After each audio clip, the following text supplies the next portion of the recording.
All right, if you don't already know, ChatGPT has an Etsy plugin now, which you can use to analyze listings, look up, research products, research competition, pricing, a lot of different things. And it just makes it a little bit more seamless and a little bit easier. But a lot of sellers are still using it wrong. So I want to talk about the ways that you should be using it and how to refine how you're using it so you get the most out of it. Because if you're not doing it this way, then you're kind of wasting time. We're not here to just kind of spin our wheels. We want to actually, make progress and save time and be efficient with what we're doing. So if you don't have the plugin and you have ChatGPT, what you need to do, and I think this is for paid users. Don't quote me on that. I'm not sure. I have the paid version, so I can't really test it, right? But I think it's for the paid, or maybe it's limited use. But if you go into your profile and then you go, I may not be able to actually see it here. Let me make it smaller because my head may be in the way here. So if you go into your profile here, go into settings, and then you go up here to plugins. If I can find it, there are plugins, and then you would just search for Etsy, right? And then you would just basically activate it. Click on it, activate it, and then you're good to use the plugin. So that's step one. The way that I see this going in the future is you're going to be working from ChatGPT or Claude or whatever AI you're using, and you're just going to stay within the platform. You're going to be using the plugins to do the work, right? So I think the more companies are going to plugins because they know it's going this way. So eventually you're just going to have a hub of ChatGPT and you're going to tell it to go out and do things. So the plugin is just another way. It's kind of a starting point to be able to do that. So let's talk about how to use this plugin, and maybe some of the stuff you may not even be aware of how to use it. So here are some 6 different ways to use it and use it correctly. So the first way is treating the output as a final listing. So you can basically have it create a draft, a listing draft, keywords, tags, description, all the things, but a lot of people are just taking that as gospel and then they're just publishing it. So AI is a tool. It's not the end all be all, right? We want to kind of double check the work and make sure that the output is good enough and correct enough. And this kind of is going to lead to some other things I'm talking about, is how you're prompting it and how you're asking it for things really determines the output that you're going to get. A lot of outputs that aren't good really comes back to us as a user because we didn't give it a good input. So we want to make sure to double check it, push back on it if we need to, and just look at it. Okay, does this make sense? The other thing too is to cross-reference, especially if you're doing like keywords. We want to cross-reference it because I'm going to get into this too, is it can't see actual search data. It can't see actual data. It's using signals and other things to kind of look and make educated guesses, but Etsy doesn't share the actual search data unless you use their marketplace insights tool where you can actually see search data. So if I search for, I don't even know, like a pet mug, you can go in here and see, okay, here's the searches, 1.9, average searches a month, 1.9 thousand. And then you kind of see some other keywords here, 33,000, 20. So this is and it has conversion rates, and then it has some different things, bestsellers. So this is a pretty good tool. You can get this with Etsy Plus, and there's other third-party tools out there, eRank, Alora, Everbee. They're estimating data too. Etsy does not share their search data. They're estimating it.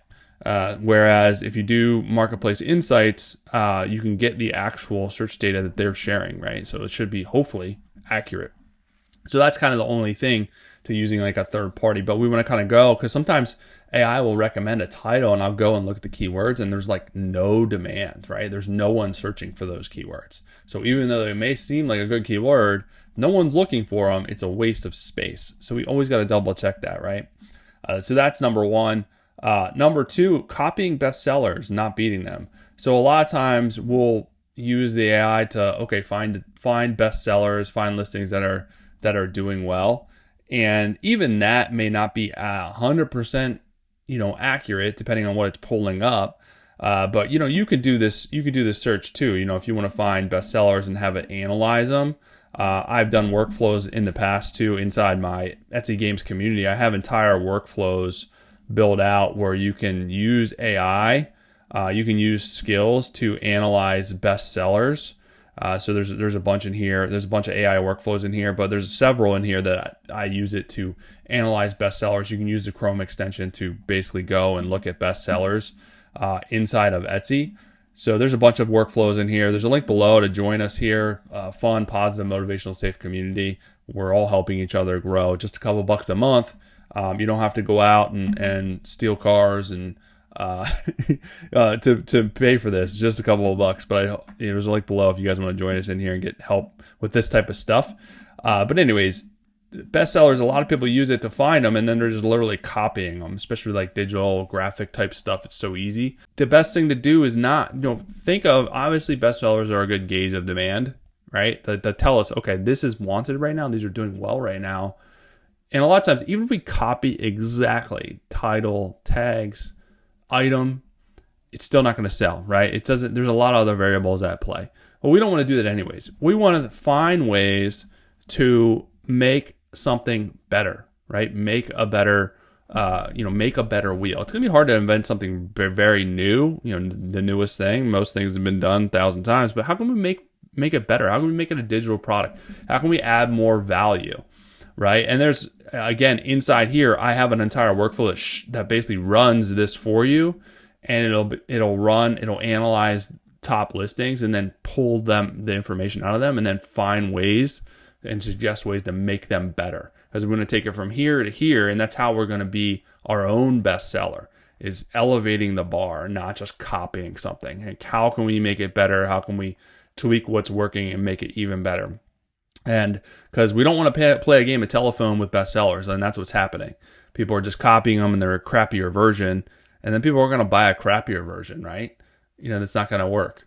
So we don't want to do that. And we see that happening a lot, and that's a lot of people's beef about this.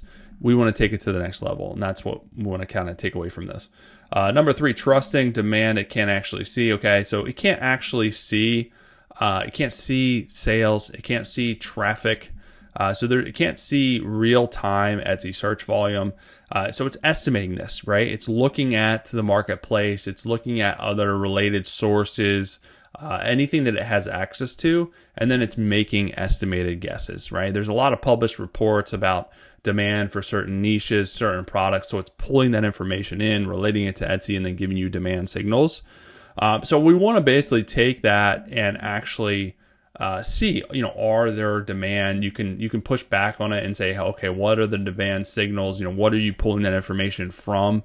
You can go into Etsy and kind of look for bestsellers too. You can go into Etsy and look for bestsellers to help gauge demand, or you can use this, you can use this tool to help gauge demand as well. So there's multiple ways to kind of do it externally outside, but don't just take everything, don't take it only at face value. We want to kind of double check these things. The next one is vague prompts with no context. I mean, this is a big one, right? The AI, again, is only as good as how you're prompting it, what you're asking it for. So we want to make sure that we're being as specific as possible and we're giving as much information as possible. Will it still do a decent job with vague information? Yeah, but it's not going to be aligned with how it could be aligned if you're giving it more information. So for example, like here's like a lazy prompt, give me Etsy title ideas for a coffee mug.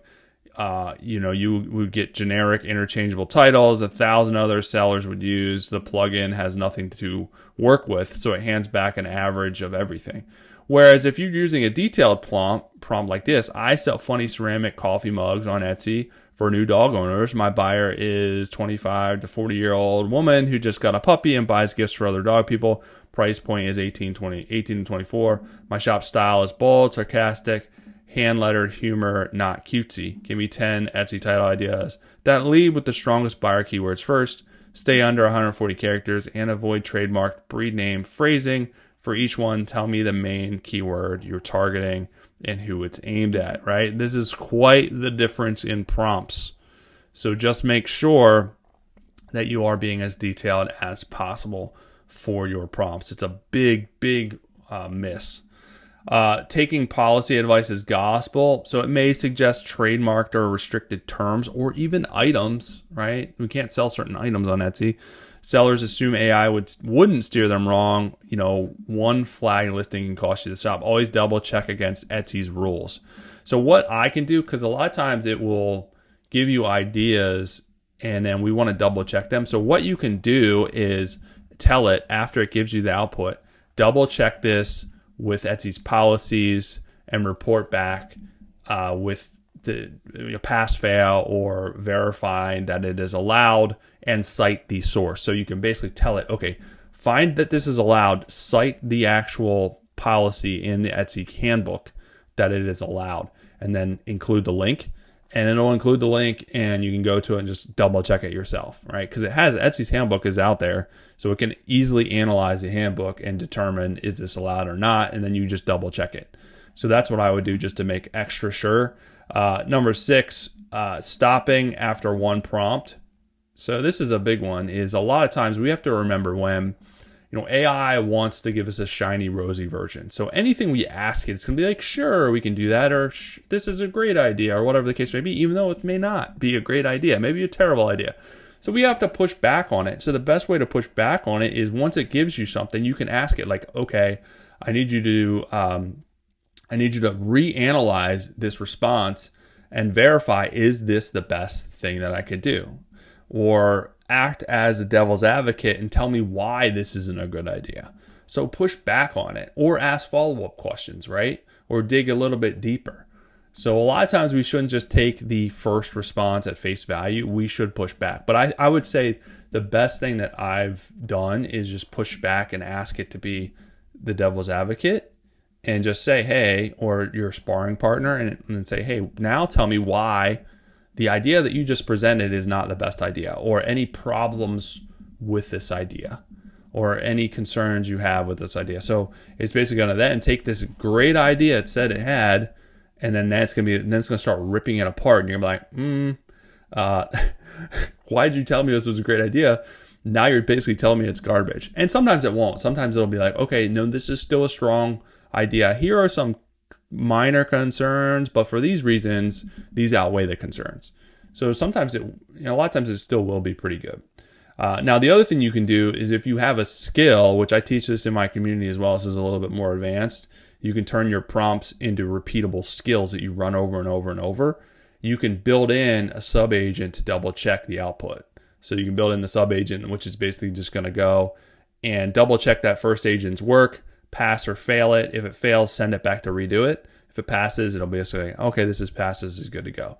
So you can kind of build that into the workflow a little bit more advanced, but that's kind of like the next level way to kind of double check the outputs of AI and not have to go back and forth. So those are the ways to use the plugin and AI in general, right? There's just some things to kind of consider and work through. And I think the biggest missing piece is it is a tool. We have to steer it. It's not perfect. And a lot of times it's only as good as we are. And the better we get at using it, the better it's going to get. So we can't get frustrated. Sometimes it'll tell you it can't do things that it can do, and you just push back, and then it can do them. So you got to talk to it. Consider to, sometimes it's like your friend that needs a little bit of coaxing, that needs a little bit of help along the way. And they're like, oh yeah, I can do this. So just look at it and approach it that way. You can't break it. Just continue to work with it, learn, refine what you're doing. You're going to get better, you're going to get better outputs. And then in return, it's going to help your business. It's going to help you be more efficient. So hopefully it helps you guys out. I will be back soon with some more good stuff for you guys. Make sure to join my community. I'd love to see you guys in there. If you want some help, you want to stay motivated, get support, have a little fun, chat with me, and get help growing your business. I'll be back soon with some more good stuff.